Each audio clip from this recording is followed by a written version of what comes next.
Hello everyone, class 7th Heritage Maths exercise 4.2 question number C first is given here represent on the number line। आपको क्या करना है, जो rational numbers दिए गए हैं उनको नंबर लाइन पे रिप्रेजेंट कर देना है। बहुत ही महत्वपूर्ण क्वेश्चन है, इसको अवश्य समझने का प्रयास करें। ए दिया गया है 1/4, 1/4 प्रॉपर है, इम्प्रॉपर है, मिक्स्ड है, क्या है, प्रॉपर फ्रैक्शन है। जितने भी प्रॉपर फ्रैक्शन आते हैं यदि वो पॉजिटिव होते हैं तो वो 0 और 1 के बीच में आता है। ये बार बार समझिएगा, जो भी प्रॉपर फ्रैक्शन होगा यदि पॉजिटिव होगा तो वह किसके बीच में आएगा, 0 और 1 के बीच में आएगा। एक लाइन स्केच करेंगे और जितने भी पॉजिटिव नंबर होते हैं वो 0 के राइट साइड एक्सप्रेस किए जाते हैं, यानी 0 और 1 एक यूनिट मान लेंगे लाइन पे 0 और 1 के बीच। उसके बाद जितना डेनोमिनेटर होता है उतने इक्वल पार्ट में उसे डिवाइड कर देते हैं। स्केल का यूज़ करके 0 और 1 को 4 इक्वल पार्ट में डिवाइड कर देंगे। जितना न्यूमरेटर आता है काउंट करके 0 के बाद हम लिख देते हैं, यानी 0 के बाद यहाँ 1 है तो 1/4 पार्ट होगा, यानी 0 और 1 किसी एक सामान का 1/4 यहाँ पे एक्सप्रेस करना है। -1/4 ये निगेटिव है और प्रॉपर भी है, तो ये भी 0 और -1 के बीच आएगा। क्लियर? कैसे रिप्रेजेंट करना है, अब 0 के लेफ़्ट साइड -1 आएगा, तो 0 और -1 के बीच में यदि -1/4 आएगा तो हम क्या करेंगे, डेनोमिनेटर यहाँ पर भी 4 ही है, तो 0 और -1 को 4 इक्वल पार्ट में डिवाइड कर देंगे। जो फर्स्ट पार्ट आएगा वो -1/4 होगा। सी दिया गया 4/5, ये प्रॉपर फ्रैक्शन है। यदि प्रॉपर फ्रैक्शन है तो हमने क्या बताया है कि प्रॉपर फ्रैक्शन यदि दिया गया है तो उसे किस में एक्सप्रेस करना है, 0 और 1 के बीच में एक्सप्रेस करना है यदि पॉजिटिव है तो यहाँ पे एक लाइन स्केच करेंगे, लेफ़्ट साइड 0 एक्सप्रेस करेंगे और एक यूनिट ले लेंगे, एक इकाई ले लेंगे जो कि 1 को शो करेगा, और जितना न्यूमरेटर होता है 0 और 1 को उतने पार्ट में डिवाइड कर देते हैं। यहाँ पे 5 दिया गया तो 5 इक्वल पार्ट में डिवाइड कर देंगे, 1 2 3 4 5। क्लियर? अब न्यूमरेटर काउंट कर लीजिए, 4 दिया गया है तो काउंट करिए यहाँ से 1 2 3 4, यानी ये 4/5 आंसर आ जाएगा। क्वेश्चन नंबर डी दिया गया है और ई दोनों जो हैं वो मिक्स्ड फ्रैक्शन में है। मिक्स फ्रैक्शन में जो होल नंबर होता है उसके बाद वाले नंबर के बीच में आता है प्रॉपर फ्रैक्शन। जैसे यहाँ पे -2 दिया गया है यानी निगेटिव है, तो यह 0 के किस साइड आएगा, लेफ्ट साइड। क्लियर है?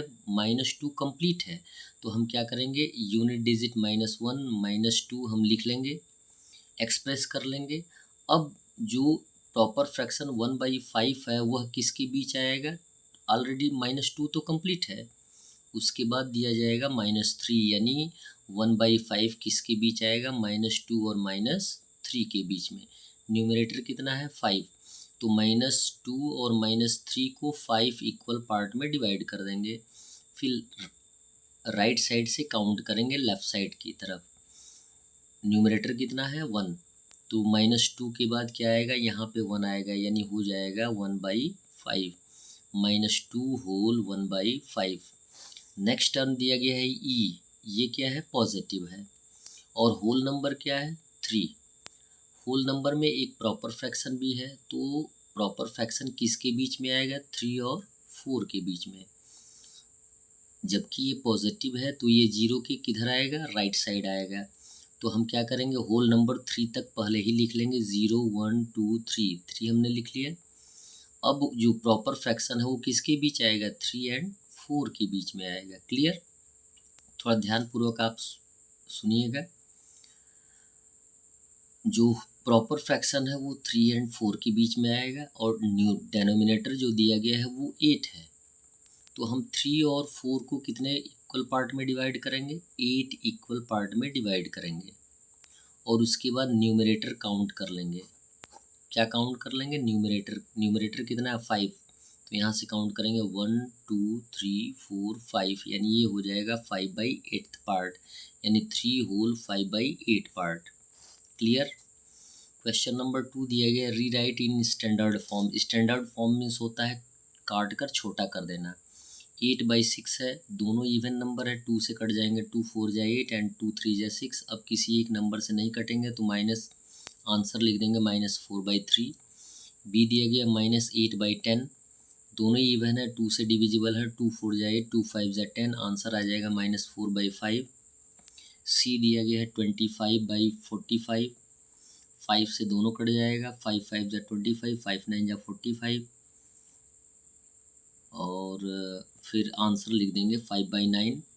क्वेश्चन नंबर डी दिया गया है -44/72, दोनों इवन है, 2 से काटिए, 44 को काटेंगे 22 आएगा, 72 को काटेंगे 36 आएगा, दोनों इवन है, 2 से कट जाएगा तो 11 2 जा 22, फिर 2 से काटेंगे 2 1 जा 2, 2 8 जा 16। अब 11 और 18 किसी एक नंबर से नहीं कटेगा तो आंसर लिख देंगे -11/18। क्लियर। क्वेश्चन नंबर 3 दिया जा रहा है विच इज़ ग्रेटर, कौन बड़ा है। तो कौन बड़ा है के लिए आपको कई बार मैंने बताया है कि क्रॉस मल्टीप्लिकेशन के द्वारा आपको कंपेयर कर लेना है। किसके द्वारा? क्रॉस मल्टीप्लिकेशन के द्वारा। जैसे दिया है -21/27 और 17/-51, इसमें आपको बताना क्या है? ग्रेटर बताना है।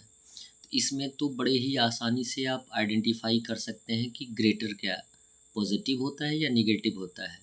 पॉजिटिव होता है। पॉजिटिव कौन है? 21/27, तो लिख देंगे 21/27 इज़ ग्रेटर। बी दिया गया -3/14 और -6/7, यानी दोनों निगेटिव हैं, तो अब कंपेयर करना पड़ेगा क्रॉस मल्टीप्लिकेशन से। -3 × 7 हमने लिख लिया और -6 × 14 मल्टीप्लाई कर देंगे तो 7 3 जा 21 -21 और 14 6 जा 84 -84। क्लियर। आपको ये भी बता दें कि जो निगेटिव होता है, जो छोटा दिखाई देता है, वो बड़ा होता है।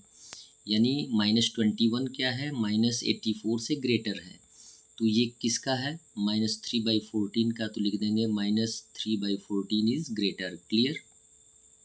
सी दिया गया है 8/-20 और 12/-18, क्रॉस मल्टीप्लाई करिए, दोनों में निगेटिव दिया गया है या दोनों रेशनल नंबर निगेटिव हैं।